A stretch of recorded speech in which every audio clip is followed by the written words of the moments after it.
لا إله إلا الله لا إله إلا الله لا إله إلا الله محمد رسول الله أبدأ باسم الواحد حمدا له بالعابد صلى على محمد والآل وسلام الله أدعوك يا مولا لنا بأهل بدر بدرنا محمد نبينا صل عليه يا الله.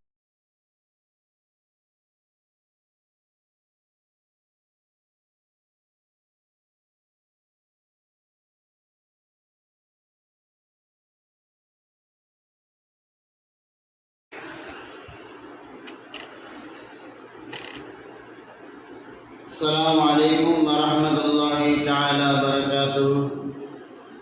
الحمد لله رب العالمين، الصلاة والسلام على خاتم النبيين وعلى آله الطيبين وأصحابه الطاهرين والمسلمين والمؤمنين كلهم أجمعين، أما بعد، فأعوذ بالله من الشيطان الرجيم. بسم الله الرحمن الرحيم. وقل رب زدني علما. وفي آية أخرى إنما يخشى الله من عباده العلماء. قال نبينا صلى الله عليه وسلم: إن الله لا يقبل العلم انتزاعا ينتزعه من الناس، ولكن يقبل العلم بقبل العلماء، حتى إذا لم يترك عالما اتخذ الناس رؤساء جهالا فسألوا فافتوا بغير علم فضلوا وأضلوا. صدق الله العلي العظيم وصدق رسوله النبي الكريم، ونحن على ذلك من الشاهدين الشاكرين والحمد لله رب العالمين. புகழனைத்தும் அல்ல இறைவன் அல்லாஹ் ஒருவனுக்கு சொந்தமானது. அருமைநாயகம் முஹம்மது முஸ்தபா ரசூலே கரீம் ஸல்லல்லாஹு அலைஹி வஸல்லம் அவர்கள் மீதும் அவர்கள் கொண்டு வந்த மார்க்கத்தை தன்னுடைய வாழ்க்கையாக எடுத்து நடந்து ஈருலகத்திலும் வெற்றி பெற்ற உத்தம சத்திய சஹாபாக்கள், தாபிஈன்கள், தபஅ தாபிஈன்கள், வலிமார்கள், ஷுஹதாக்கள், சாலிஹீன்கள், நாதாக்கள், நல்லோர்கள், நம்மவர்கள், நம்முடைய குடும்பத்தார் அனைவரின் மீதும் அல்லாஹ்வின் அன்பும் அருளும் என்றென்றும் நிலையாக நிலைத்து நிரந்தரமாக உண்டாகட்டுமாக. ஆமீன். கண்ணியம் நிறைந்த அல்லாஹ்வின் நல்லடியார்களே, அல்லாஹ் சுப்ஹானஹு வ தஆலா தனக்கு விருப்பமான ஒரு இடத்தில் புனிதமான ஜும்மாவுடைய நாளில் அல்லாஹை பற்றி பேசக்கூடிய கேட்கக்கூடிய பாக்கியத்தை அல்லாஹ் நமக்கு தந்திருக்கின்றார். மார்க்க சம்பந்தப்பட்ட அறிவார்ந்த விஷயங்களை நம்முடைய சிந்தனைக்குள்ளாக நுழைக்கக்கூடிய ஒரு நாளாக இந்த ஜும்மாவுடைய தினத்தை அல்லாஹ் சுப்ஹானஹு வ தஆலா இந்த உம்மத்திற்கு பாக்கியம் புரிந்த ஒரு நாளாக அல்லாஹ் ஆக்கி வைத்திருக்கின்றான். அருமையானவர்களே, உலகெங்கிலும் பார்த்தால் முந்தைய காலங்களில் இருந்ததை காட்டிலும் காலம் கடக்க கடக்க மார்க்க சார்ந்த இல்முகள், மார்க்க சார்ந்த கல்விகள், மார்க்கத்துடைய விளக்கங்கள் குறைந்து கொண்டுதான் செல்கின்றது. முந்தைய காலத்தில் எல்லாம் எடுத்து பார்த்தால் மார்க்கத்தை கற்பதற்குண்டான எந்த வழிமுறைகளும் இல்லாத சூழ்நிலையில் சிரமப்பட்டு மிகவும் முயற்சிகளை மேற்கொண்டு அதற்கு பின்பாக தான் மார்க்கத்தை கற்றுக்கொள்வார்கள். தனக்கு ஒரு சட்டம் தேவை என்றால், மார்க்கம் சம்பந்தமான ஒரு இல்மு தேவை என்றால், பல கிலோமீட்டர்கள், பல மைல்கள் கடந்து, பல நகரங்களை கடந்து சென்றுதான் தனக்கு தேவையான மார்க்கம் சம்பந்தமான இல்முகளை அவர்களால் கற்றுக்கொள்ள முடியும். அப்பேற்பட்ட காலத்திலும் கூட சிரமங்களை மேற்கொண்டவர்களாக மார்க்கத்தின் மீதுள்ள ஒரு ஆவலின் காரணமாக ஷரியத்தை தன்னுடைய வாழ்க்கையில் கொண்டு வர வேண்டும் என்பதற்காக வேண்டி பெரும் முயற்சிகளை எடுத்து தானும் சரி, தன்னுடைய பிள்ளைகளும் சரி மார்க்க கல்வியை கற்பதற்குண்டான வசதி வாய்ப்புகளை ஏற்பாடு செய்து வந்தார்கள். நமக்கெல்லாம் தெரியும், நம்முடைய காலங்களை துவக்கத்தில் நாம் சிறுபிராயில் இருக்கக்கூடிய அந்த தருணத்தில் மஸ்ஜிதுகள் இருந்ததை காட்டிலும் இன்றைய நாட்களில் மஸ்ஜிதுகள் அதிகமாக இருக்கின்றது. பள்ளிவாசலுக்கு தொலை போக வேண்டும் என்றால் பல கிலோமீட்டர்கள் கடந்து செல்ல வேண்டும். பெரும்பெரும் ஊராக இருந்தால் தூரங்கள் குறைவாக இருக்கலாம், ஆனால் தொலைதூரம் சென்றுதான் அவர்கள் தொழ வேண்டும். ஆனால் இன்றைய காலத்தில் நாம் எடுத்து பார்த்தால் தெருக்கள் தோறும் பள்ளிவாசல்கள், ஒவ்வொரு தெருக்களுக்கும் தனித்தனியாக பள்ளிவாசல் இருக்கக்கூடிய சூழ்நிலை.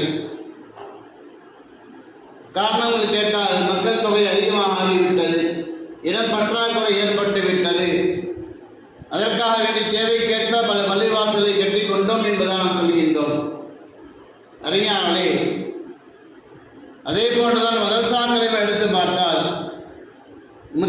முந்தைய காலங்களில் ரமலானுக்கு பின்பதாக சேர்க்கை நடைபெறும். எத்தனை மாணவர்கள் மதரசாவுக்கு சென்று விட்டு அட்மிஷன் கிடைக்காமல் திரும்ப செல்லக்கூடிய சூழ்நிலை பார்த்து கொண்டிருந்தோம். ஆனால் இப்பொழுது பார்த்தால் எங்களுடைய மதரசாக்களுக்கு பிள்ளைகளை தாருங்கள் என்பதாக கேட்டுக்கொண்டே இருக்கின்றார்கள்.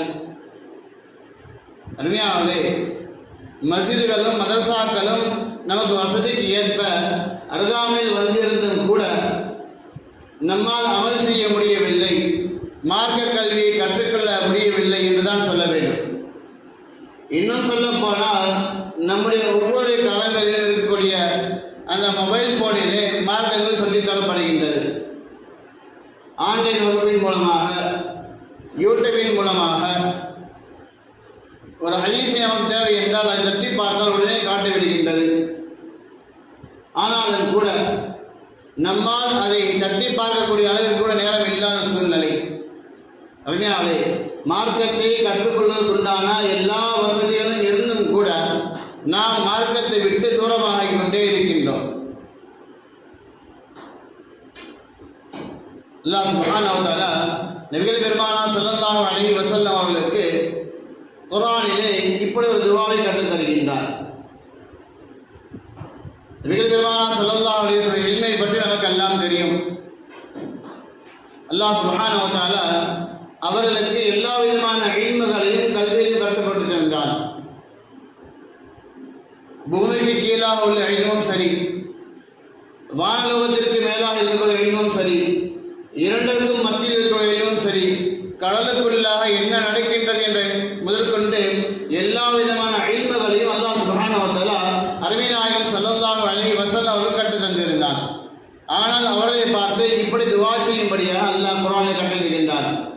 ஓ ரப்பி ஸித்னி இல்மா, நபியே நீங்கள் சொல்லுங்கள், யா அல்லாஹ் எனக்கு என்னுடைய இல்மை அதிகப்படுத்தித்தா என்பதாக நீங்கள் துஆ செய்யுங்கள் என்பதாக மார்க்க மேதை அருமை நாயகம் ஸல்லல்லாஹு அலைஹி வஸல்லம் அவர்களை பார்த்து அல்லாஹ் சுப்ஹானஹு வ தஆலா கட்டளையிடுகின்றார் என்றால் நாம் நம்முடைய நிலையை சிந்தித்து பார்க்க வேண்டும்.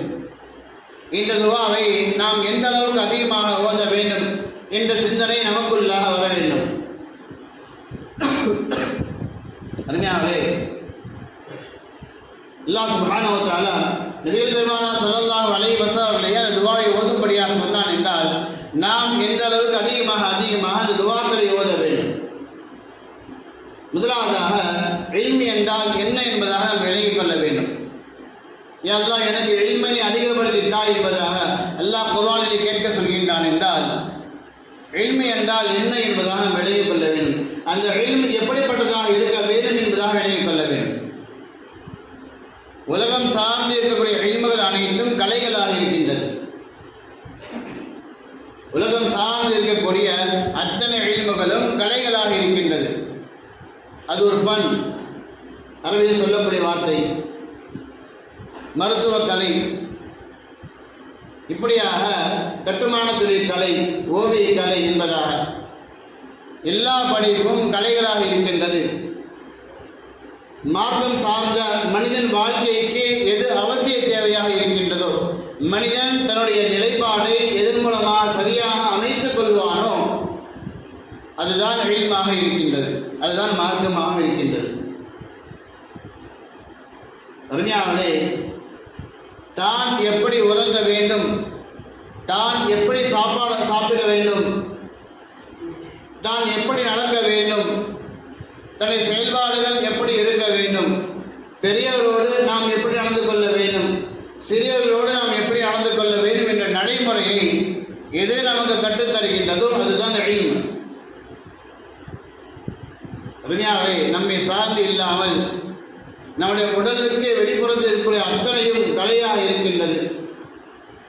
நம்முடைய உடல் சார்ந்த செயல்பாடுகளை பதிந்திருக்கக்கூடியது இல்மாக இருக்கின்றது. அல்லாஹ் எனக்கு இல்மை அதிகப்படுத்தித்தார், நான் எப்படி வாழ வேண்டும் என்ற அந்த கல்வியை எனக்கு நீ அதிகப்படுத்தித்தார், நான் எப்படி செயல்பட வேண்டும் என்ற அந்த கல்வியை எனக்கு நீ அதிகப்படுத்தித்தார், பெரியவர்களோடு நான் எப்படி நடந்து கொள்ள வேண்டும் என்ற அந்த கல்வியை, என்னை படைத்த இறைவனாக இருக்கக்கூடிய உன்னை நான் எப்படி விலகிக் கொள்ள வேண்டும் என்ற அந்த இல்மை எனக்கு நீ அதிகப்படுத்தித்தார். நான் உலகத்தில் எப்படி வாழ்ந்தால் நாளை மறுமையிலே என்னுடைய நிலை எப்படி இருக்கும், இந்த உடம்பிற்கு அதாவது ஏற்படுமா அல்லது சந்தோஷம் ஏற்படுமா என்ற இல்மை எனக்கு நீ அதிகப்படுத்தித்தார். அதற்குண்டான செயல்பாடுகளை அமல்களை நான் எப்படி செய்ய வேண்டும் என்ற கல்வியை எனக்கு நீ அதிகப்படுத்தித்தார் என்பதாக அல்லாஹ் சுப்ஹானஹு வ தஆலா குர்ஆனில் இல்மை பற்றி விளக்கின்றார். வகுர் ரப்பி ஸித்னி இல்மா, இல்மி என்றால் இதுதான். தன்னை சார்ந்து இருக்கக்கூடிய நிலைகளை சரியான முறையில் விலகிக் கொண்டு நாம் அமல் செய்வதுதான் இல்மாக இருக்கின்றது. தன்னுடைய உடலுக்கு தாத்திற்கு அப்பாற்பட்டுள்ள அத்தனை விஷயங்களும் இல்ம் அல்ல, அது ஒரு ஃபன், கலையாக இருக்கின்றது. அருமையானே, அருமைநாயகம் ஸல்லல்லாஹு அலைஹி வஸல்லம் அவர்கள் அல்லாஹ் சுப்ஹானஹு வ தஆலா அவர்கள் குர்ஆனின் மூலமாக இந்த உம்மத்திற்கு ஒரு அழகான ஒரு சில வார்த்தைகளை சொல்கின்றார். அதற்கு முன்பதாக நாம் சில விஷயங்களை விளங்கிக் கொள்ள வேண்டும். உலகத்திலே இந்த அளவில் மார்க்கம் சார்ந்த இல்மகள், மார்க்கத்துடைய கண்ணியங்கள் குறைந்து கொண்டே போகின்றது. காரணம் என்ன என்று எடுத்து பார்த்தால், மார்க்கம் கல்வியை கற்றுக்கூடிய அந்த ஆலிம்களுக்கு நாம் சரியான முறையில் கண்ணியம் கொடுப்பது கிடையாது, அவர்களுக்கு சரியான முறையில் மரியாதை கிடையாது. அருமையானவர்களே, மார்க்கம் சார்ந்த அந்த இல்முள்ள அந்த ஆலிம்களுக்கு நாம் சரியான கண்ணியம் கொடுத்திருந்தால், அவர்களை நாம் சரியான முறையில் நடத்தியிருந்தால், நாமும் ஆசைப்பட்டிருப்போம் என்னுடைய பிள்ளையும் ஆலிமாக இருக்க வேண்டும், இந்த கண்ணியம் என்னுடைய பிள்ளைக்கு கிடைக்க வேண்டும் என்பதாக.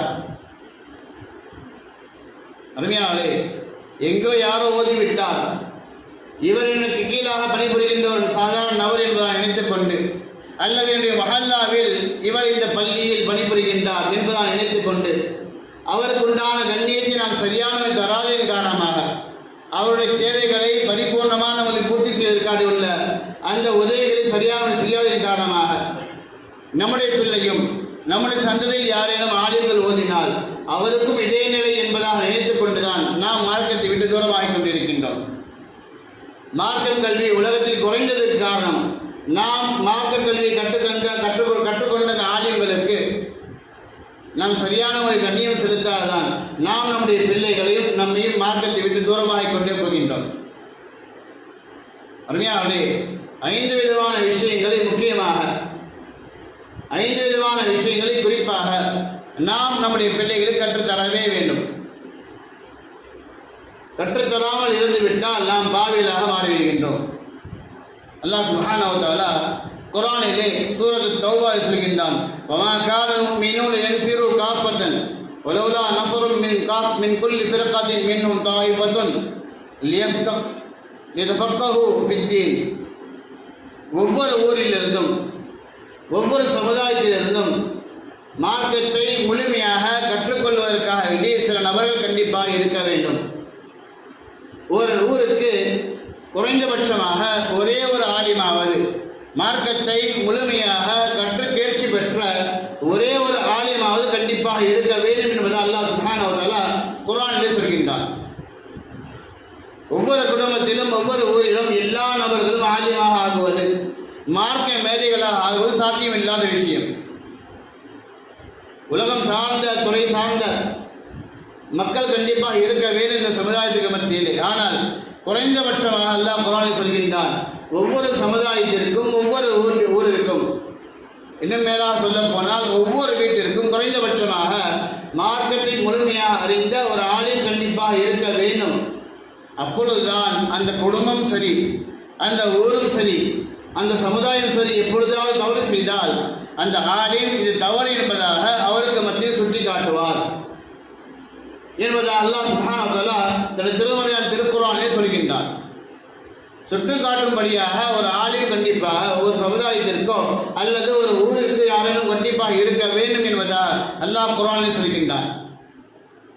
அருமையானவர்களே, ஒரு சில நபர்கள் இப்படி பரிபூர்ணமாக இருக்கலாம். ஆனால் எல்லா நபர்களும் சில குறிப்பிட்ட சில மசாலாக்களை, சில சட்டத்திட்டங்களை கண்டிப்பாக அறிந்திருக்க வேண்டும்.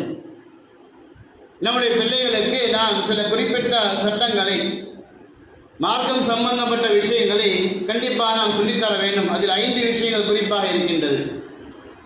முதலாவதாக அர்கானுல் இஸ்லாம் என்று சொல்லப்படுகின்ற இஸ்லாத்துடைய ருக்கூன்கள் எல்லாம் பாதுகாக்க வேண்டும். தொழுகின்றார், நோன்பு வைக்கின்றார், பல அமல்களை செய்கின்றார். ஆனால் அவர் அழைத்து கலிமா சொல்லும்படியாக சொன்னால் கலிமாவை சரியாக உச்சரிக்க தெரியவில்லை. அர்கானுல் இஸ்லாம் என்று சொல்லப்படுகின்ற இஸ்லாத்திய ருக்கூன்களில் முதலாவது லா இலாஹ இல்லல்லாஹ் முஹம்மது ரசூலுல்லாஹ் என்ற கலிமா தான். கலிமா சொல்ல தெரியாத எத்தனையோ முஸ்லீம்களை நாம் பார்த்து கொண்டிருக்கின்றோம். தனக்கு தெரியவில்லை என்பதாக தனக்கு தெரியும், ஆனால் அதை நாம் கற்பதற்கு என்ன முயற்சி செய்கின்றோம் என்று சிந்தித்து பார்த்தால் கண்டிப்பாக இல்லை என்றுதான் சொல்ல வேண்டும். அதற்குண்டான வசதி வாய்ப்புகளை ஏற்பாடு செய்து தந்தாலும் கூட முன்வருவது குறைவாக இருக்கின்றது. நாமும் நம்முடைய ஊர்களில் பல தடவை சொல்கின்றோம், வாலிப பிள்ளைகள் வந்து ஓதுங்கள் என்பதாக. வயதானவர் ஓதிவிட்டார்கள், ஆனால் வாலிப பிள்ளைகள் இன்றாலும் அமரவில்லை. உங்களுக்கு எந்த நேரம் வசதி என்பதாக சொல்லுங்கள், அந்த நேரத்தில் ஓதித்தர நான் தயார் என்பதாக சொல்கின்றோம். ஒவ்வொரு நாளும் அல்ல, வாரத்துக்கு ஒரு முறையாவது 1 மணி நேரம் அல்லது 2 மணி நேரங்கள் ஒதுக்குங்கள் என்பதாக சொல்கின்றோம். மார்க்கத்தை கற்றுக்கொள்ளுங்கள் என்பதாக சொல்கின்றோம். அருமையானவர்களே, ஆனால் நேரங்கள் இங்கு மட்டுமல்ல, பல இடங்களில் வசதி வாய்ப்புகள் இருந்தும் கூட, அதற்குண்டான வாய்ப்புகள் இருந்தும் கூட நேரம் ஒதுக்குவது கிடையாது. கலிமா சொல்லாத நிலையில் நிக்காவுடைய மஜ்லிஸ் நாம் எடுத்து பார்த்தால் இமாம் அவர்கள் கலிமா சொல்லி தருவார்கள். அந்த கலிமாவை சொல்லி தந்தாலும் கூட சரியான உச்சரிக்க தெரியாது எத்தனையோ மாப்பிள்ளைகள். அர்கான் இஸ்லாத்துடைய முதல் கலிமை லா இலாஹ இல்லல்லாஹ் முஹம்மது ரசூலுல்லாஹ் கலிமா தான். இரண்டாவது தொழுகையை உங்களுடைய பிள்ளைக்கு சொல்லி தாருங்கள். ஒவ்வொரு நாளும் 5 வேளை தொழுகை இருக்கின்றது. இது பெற்றோருடைய கடமையாக இருக்கின்றது. நாம் நம்முடைய பிள்ளைகளுக்கு அர்கான் இஸ்லாம் என்று சொல்லப்படுகின்ற இஸ்லாத்துடைய 5 கடமைகள், கலிமா, தொழுகை, நோன்பு, ஜகாத், ஹஜ், இந்த 5 சட்டங்களையும் கண்டிப்பாக சொல்லி தந்தி ஆக வேண்டும். குறைஞ்சபட்சமாக இது இருக்கிறது என்பதாக கூட சொல்ல வேண்டும். மசாலாக்களை ஆலிம் கேட்டு பெற்றுக்கொள்வார், ஆனால் இதெல்லாம் இருக்கிறது என்பது கூட தெரியவில்லை. இரண்டாவதாக சொல்கின்றார்கள் தாரீகுல் இஸ்லாம், நபிமாவுடைய வரலாறு, இஸ்லாத்துடைய வரலாறு, சஹாபாக்களுடைய வரலாறு, இது போன்ற நல்ல நல்ல வரலாறுகளை, மிஅராஜுடைய வரலாறு, மீலாதுடைய வரலாறு, இப்படியாக நபிகள் பெருமானா ஸல்லல்லாஹு அலைஹி வஸல்லம் முழு வாழ்க்கை வரலாறு, இதை போன்றுள்ள வரலாறுகளை மார்க்கத்தில் இது ஏன் நடத்தப்படுகின்றது, இதற்கு பின்னுள்ள காரணம் என்ன என்பதாக நீங்கள் அவர் கற்றுத்தாருங்கள். ஒவ்வொரு மாதமும் 13, 14, 15 நோன்புகள் இருக்கின்றது. இந்த நோன்பு எப்பொழுது துவக்கப்பட்டது என்ற மார்க்கம் சம்பந்தப்பட்ட வரலாறுகளை அந்த பிள்ளைகளுக்கு நீங்கள் கண்டிப்பாக கற்றுத்தர வேண்டும் என்பதாக. அருமையானவர்களே, அல்லாஹ் பாதுகாக்க வேண்டும். நாம் நம்முடைய பிள்ளைகளும் ஒன்றாக சேர்ந்து ஒரே அறையில் அமர்ந்து கொண்டு ஆபாசமான காட்சிகளை பார்ப்பதற்கு தயாராக இருக்கின்றோம். பல மணி நேரங்கள் குழந்தைகளோடு சிரித்து பார்க்கக்கூடாத காட்சியெல்லாம் பார்த்து நேரங்களை வீணாக்க தயாராக இருக்கின்றோம். எத்தனை பேர்கள் நாம் நம்முடைய பிள்ளைகளுக்கு மார்க்கம் சம்பந்தமான வரலாறுகளை கற்றுத்தர தயாராக இருக்கின்றோம். மூன்றாவது சொல்கின்றார்கள் திலாவத்துல் குர்ஆன், குழந்தைகளுக்கு தான் குர்ஆனை ஓதித்தர கற்றுத்தர வேண்டும். தனக்கு தெரியவில்லை என்றாலும் கூட குர்ஆனை எங்கு கற்றுத்தரப்படுகின்றதோ அந்த இடத்திற்கு அனுப்புவதற்கான முயற்சியில் செய்ய வேண்டும். மதரசாக்களுக்கு அனுப்ப வேண்டும். குர்ஆனுடைய பிள்ளை கண்டிப்பாக ஓதுவதற்கான உள்ள முயற்சிகள், அதற்குண்டான ஏற்பாடுகளை பெற்றோர்கள் கண்டிப்பாக செய்து தரவே வேண்டும்.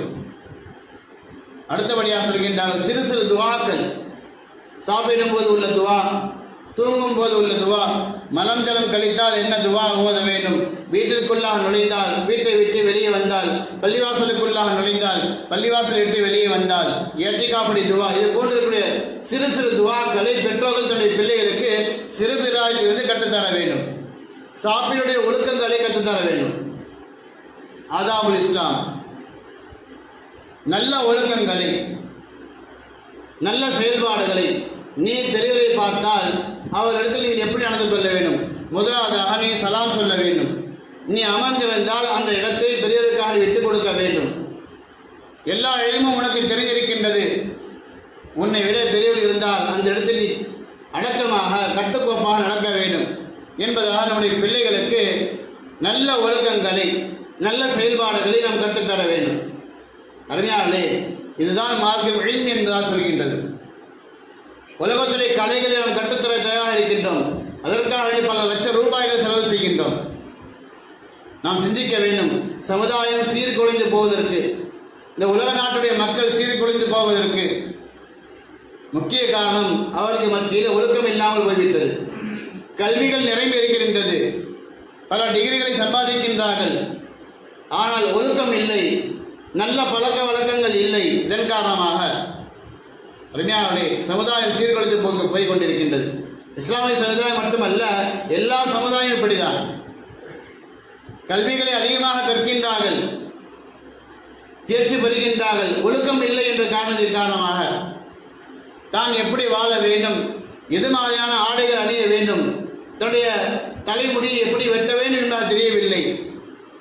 அல்லாஹ் பாதுகாக்க வேண்டும். இஸ்லாமிய சமுதாயத்தினர்கள் எப்படி ஆடை அணிய வேண்டும் என்று தெரியவில்லை. தொழுகைக்கு வருகின்றார்கள், ஜும்மாவில் கலந்து கொள்கின்றார்கள், ஆனால் அவர்கள் தொழுகின்ற அந்த தொழுகை கூடாமல் போய்கின்றது.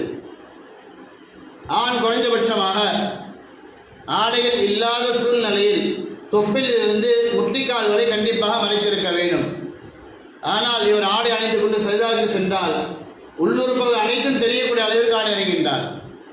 அல்லாஹ் பாதுகாக்க வேண்டும். அருமையானவர்களே, இதை போன்ற இல்முகளை நாம் நம்முடைய பிள்ளைகள் கற்றுத்தராத காரணமாக தான், நாம் கற்றுக்கொள்ளாத காரணமாக தான் அதற்குண்டான வசதி வாய்ப்புகள் இன்றைய காலகட்டத்தில் அதிகமாக இருக்கின்றது. இருந்தாலும் கூட அதை நாம் லேசாக நினைத்துக் கொண்டதின் காரணமாக தான் நாம் மார்க்கத்தை விட்டு தூரமாகிக் கொண்டிருக்கின்றோம், அல்லாஹை விட்டு தூரமாகிக் கொண்டிருக்கின்றோம், அல்லாஹுடைய உதவி இல்லாமல் வாழ்ந்து கொண்டிருக்கின்றோம். அருமையாளர்களே, மார்க்கத்தில் எது முக்கியமாக இருக்கின்றதோ அதை முழுமையாக கற்றுக்கொண்டு நம்முடைய பிள்ளைகளை ஹாஃபில்களாக, ஆலிம்களாக, காரிகளாக, முஃப்திகளாக, தீனுடைய தாயிகளாக, மார்க்க மேதைகளாக, முஹத்தீஸ்களாக, முஃபக்கீகளாக நாம் உருவாக்க வேண்டும். அருமையாக நாம் உருவாக்கி அல்லாஹ்வுடைய பொருத்தத்தை பெற்றவர்களாக சொர்க்கத்திற்குள்ளாக நுழையக்கூடியவர்கள் அல்லாஹ் நம் நாட்கள் விரிவானாக. வாஹ் அல்ஹம்துலில்லாஹி ரப்பில் ஆலமீன். அஸ்ஸலாமு அலைக்கும் வரஹ்மத்துல்லாஹி வபரகாத்துஹு. சுன்னத்துல்லாஹ்.